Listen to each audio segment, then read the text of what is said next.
দেশে অবৈধ সোনা আসে দুবাই, মালয়েশিয়া ও সিঙ্গাপুর থেকে। সেই সোনার ৯০%ই ৭ জেলার সীমান্ত এলাকা দিয়ে পাচার হচ্ছে ভারতে। এই পাচারের সঙ্গে জড়িত আছে ঢাকা ও সীমান্ত এলাকা মিলিয়ে প্রায় ১৫০০ জন। তাদের কেউ কারবারি, কেউ পৃষ্ঠপোষক, কেউ বা বাহক। একাধিক বাহিনীর গোয়েন্দা তথ্যের ভিত্তিতে সোনা চোরাচালানে জড়িতদের এই তালিকা করেছে স্বরাষ্ট্র মন্ত্রণালয়।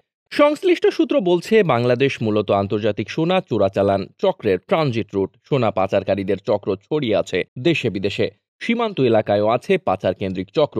ঝিনাইদহ ৪ আসনের সংসদ সদস্য আনোয়ারুল আজিম আনার হত্যার পর সীমান্তের পাচার চক্র আলোচনায় এসেছে। খবর অনুযায়ী তিনি একটি চক্রের নিয়ন্ত্রক ছিলেন। কয়েকটি চালানের ২০০ কোটি টাকার সোনা মেরে দেওয়া নিয়ে দ্বন্দ্বে তিনি গত ১৩ মে ভারতের কলকাতায় খুন হয়েছেন। সোনা ব্যবসায়ীদের সংগঠন বাংলাদেশ জুয়েলার্স সমিতির ধারণা, আকাশপথ, সমুদ্রপথ ও স্থলপথে দেশে প্রতিদিন চোরাচালানের মাধ্যমে কমপক্ষে ২৫০ কোটি টাকার সোনার অলংকার ও বার ঢুকছে। এ হিসাবে বছরে প্রায় ৯১,২৫০ কোটি টাকার বা তারও বেশি সোনা অবৈধভাবে দেশে ঢুকছে। দেশে বৈধ অবৈধ সোনা প্রবেশের মূল পথ ঢাকার হযরত শাহজালাল আন্তর্জাতিক বিমানবন্দর। কিছু আসে চট্টগ্রামের শাহ আমানত আন্তর্জাতিক বিমানবন্দর দিয়ে। এই দুই বিমানবন্দরের কাস্টমস সূত্র বলছে, ২০২২ সালে বৈধভাবে দেশে ৪৬ লাখ ভরি সোনা এসেছে।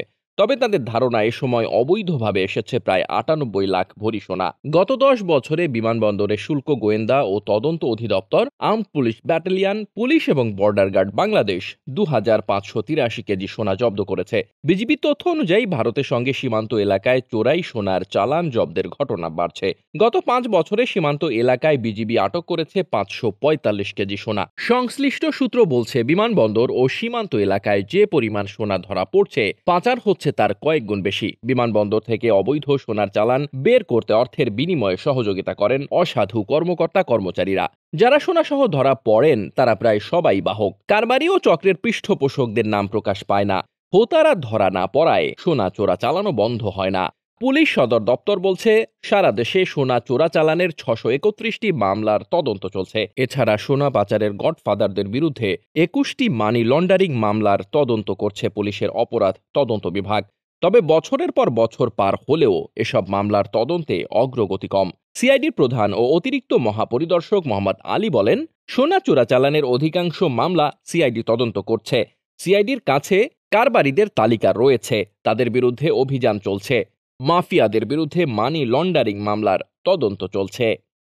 ডেস্ক রিপোর্ট, বার্তা বাজার।